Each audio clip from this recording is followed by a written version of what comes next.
रुक करेंगे अगली खबर की ओर। दिल्ली से पूछेंगे केजरीवाल कि आम आदमी पार्टी की सरकार बनाएं या नहीं। कांग्रेस से जवाब मिलने के बाद केजरीवाल टीम सरकार बनाने की दिशा में विचार कर रही है, लेकिन आखिरी फैसला जनता से पूछकर करेगी। आज आम आदमी पार्टी की बैठक भी होने वाली है।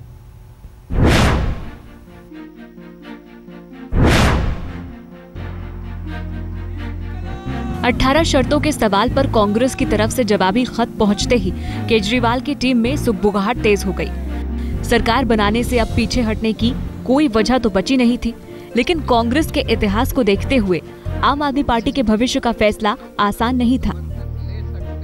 पहली बार चुनाव में उतरे और नई जीत। सबसे बड़ी पार्टी बीजेपी का मुकर जाना और जिसे कोसते रहे उसका बिना मांगे समर्थन। सियासी शतरंज पर मोहरों की चाल को खूब समझ लेना चाहती है केजरीवाल की टीम। इसलिए उपराज्यपाल के पास समर्थन की चिट्ठी जाने के बाद भी केजरीवाल ने 18 शर्तों पर लिखित सफाई मांगी थी, लेकिन अब कांग्रेस ने इसका भी जवाब दे दिया है। दो मुद्दों पे हमने उनको सहयोग की बात कही है और जो बाकी 16 मुद्दे हैं उसमें हमारे सहयोग की उनको कोई आवश्यकता किसी भी सरकार को नहीं है। एक बार सरकार को जब बहुमत मिल गया तो सरकार प्रशासनिक कार्य करने के लिए सक्षम है। सरकार प्रशासनिक काम करती है, उसके लिए असेंबली और पार्लियामेंट आने की आवश्यकता नहीं है। सूत्रों के मुताबिक आम आदमी पार्टी सैद्धांतिक रूप से सरकार बनाने को तैयार हो गई है। आम आदमी पार्टी जनता को ही हाईकमान मानती है, इसलिए कांग्रेस का समर्थन लेने और सरकार बनाने के फैसले पर उन्हीं से जवाब मांगेगी। आम आदमी पार्टी दिल्ली के 280 इलाकों में सभाएं करेगी। इसमें लोगों से पूछा जाएगा कि आम आदमी पार्टी को सरकार बनानी चाहिए या नहीं। हर विधानसभा क्षेत्र में भी हर दिन 4 बैठक होंगी। इस पूरी कवायद में 7 दिन लगने की उम्मीद है। आम आदमी पार्टी के सामने चुनौती कांग्रेस के दांव पेच को समझने की है, इसलिए जनता से फैसला मांगकर वो कांग्रेस पर दबाव बनाना चाहती है। ये भी तय है कि जनता ने जिस तरह इस बार अपना फैसला दिया है, कोई भी पार्टी जनमत से खिलवाड़ करने की जहमत नहीं उठाएगी। यानी केजरीवाल ठोक बजाकर दिल्ली की कुर्सी पर बैठना चाहते हैं। आज तक ब्यूरो।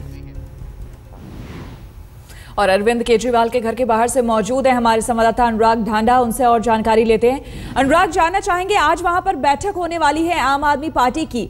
एक तो सबसे पहले ये बताएं कि किस वक्त ये बैठक शुरू होने वाली है, ये जानना चाहेंगे आपसे, और किन किन मुद्दों पर चर्चा होगी इस बैठक में, कोई जानकारी?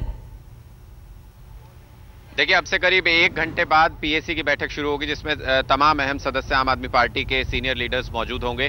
चर्चा इसी बात पर होनी है कि अलग अलग अगर देखें तो कई नेताओं से हमारी बात हुई, वो सहमत है। कांग्रेस का जो जवाब आया है उससे ज्यादा काफी हद तक सहमत नजर आ रहे हैं। लेकिन पीएसी में चर्चा इस बात पर होनी है कि क्या सर्वसम्मति से एक फैसला हो सकता है कि इस चिट्ठी को पूरे तरीके से एक्सेप्ट कर लिया जाए, और अगर एक्सेप्ट कर लिया जाता है तो फिर उसके बाद चर्चा इस बात पर होगी कि कहां पर किस तरह से सभा कराई जाए और किस नेता को किस इलाके की जिम्मेदारी सौंपी जाए। यानी एक शेड्यूल तैयार किया जाएगा। जो 280 सभाओं की बात की जा रही है दिल्ली के हर वार्ड में, यानी 272 वार्ड में मीटिंग्स करने की बात की जा रही है, उसका एक शेड्यूल तैयार किया जाएगा और उसी के आधार पर फिर आगे आज तस्वीर लगभग साफ हो जाएगी कि कब तक सरकार बनाने का दावा पेश कर सकते हैं। जी अनुराग, जिस तरह से जनसभाएं करने की बात कर रही है आम आदमी पार्टी, लोगों के पास जाकर उनसे राय मांगने की बात कर रही है, कहीं ना कहीं ये तो साफ इससे होता है कि कांग्रेस पर बिल्कुल भी भरोसा नहीं है आम आदमी पार्टी को। देखिए, कांग्रेस पर भरोसे की बात नहीं है, क्योंकि ज्यादातर नेता जो जवाब आया कांग्रेस का उससे संतुष्ट नजर आ रहे हैं। यहां पर बात है कि जिसने मैंडेट दिया है पब्लिक ने, उसके भरोसे की बात है, क्योंकि कांग्रेस और बीजेपी दोनों के खिलाफ ये मैंडेट आम आदमी पार्टी लगातार कहती रही है कि उनको मिला है, और अगर वो अब बिना लोगों से पूछे हुए ये समर्थन ले लेते हैं तो कहीं ना कहीं ये गुंजाइश बनी रहेगी लोगों के मन में शक की कि अंदर खाते कहीं कोई समझौता हुआ है, और उसी गुंजाइश को खत्म करना चाहती है आम आदमी पार्टी। पहले लोगों के बीच जाएंगे, ये मैसेज स्प्रेड करेंगे कि जितने हमारे मांगे थी वो सब कांग्रेस ने मान लिया, और उसके बाद अगर लोगों की रजामंदी होती है, जो कि काफी हद तक मुमकिन है कि लोग रजामंद होंगे क्योंकि इस तरीके से पेश किया जा रहा है चीजों को, उसके बाद फिर सरकार बनाने पर विचार किया जाएगा, ताकि उनके समर्थक कम से कम ये ना कह सके कि हमसे किसी ने पूछा नहीं और सरकार बनाने का फैसला। बिल्कुल अनुराग, इस खबर पर आप नजर बनाए रखें, आगे भी आपसे अपडेट लेते रहेंगे। फिलहाल बहुत बहुत शुक्रिया।